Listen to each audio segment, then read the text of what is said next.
là kịch đẹp ta rụp rằng họ lôi đầu tạc to là to ta lụ lụ hên con trôm đầu rồi ngu bằng tập là xe tòng tạc còn lọt nhờ bàn lâm pan quan lâm bài chum chung ngân đời chán thành tổ am bị đập nó chứ gà tay bar pukrite bằng chán lẹ rồi nở biệt nở bằng cái tam hôm lâu lôi theo mang gà lở tay hết mà chỉ tơ mộ chỉ đến ba na rồi cái đội tao mà lôi cái ớm bar pukrite ổn để khó ai yết tận yết lụm bơm rịch bịch đây ta rụp năng sao này kịch lão nào chán họ lôi chớm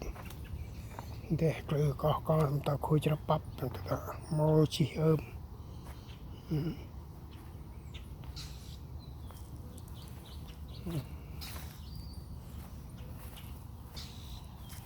cái từng chỗ họ lôi chớm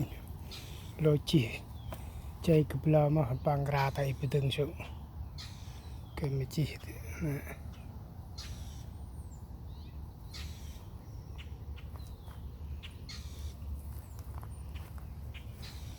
nên để bảo khui theo hôm đàn lại đòn đời quên làm để chị đang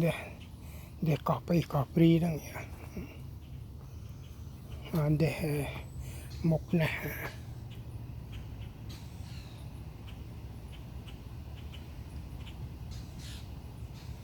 để mà mục lan đâu rồi đó chỉ lôi để Phuket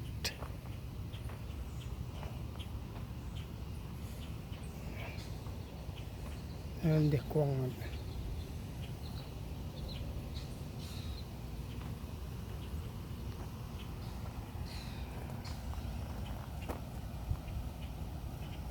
pakai chay penap chay nang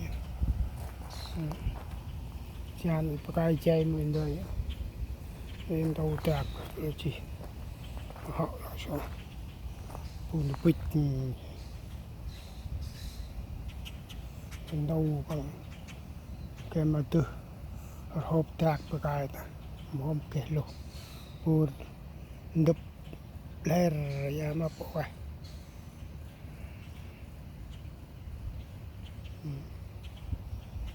anh để con gần cuối làm lại sét lu rồi tao mà khàn tay mai chạy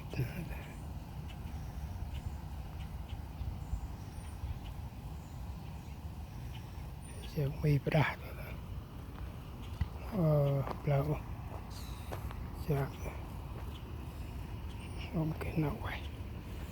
tìm một bài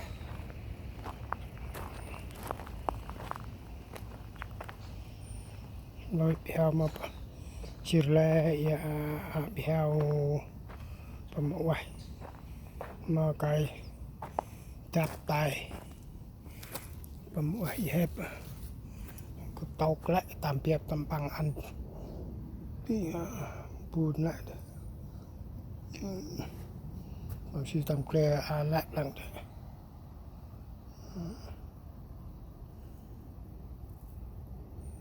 mà biệt có bị toàn bằng gân hay chan tan ở mà bàng tam cloi chiêm tam trao sa biếp con tóc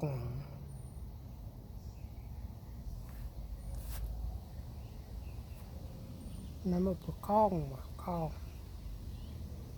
nó con ว่องอันนั้นก็ทำจะตามซีรูปกราบและตามซีมเกลนปมตัวตามซีก็เป็นมันงามกาวไปเลยเงินเดือมุกขอแหนประกายยาปวดตุบเยี่ยมไปตามตรองดูดูก็ตรองเตากไปขออาวไปตัวเด้อตัว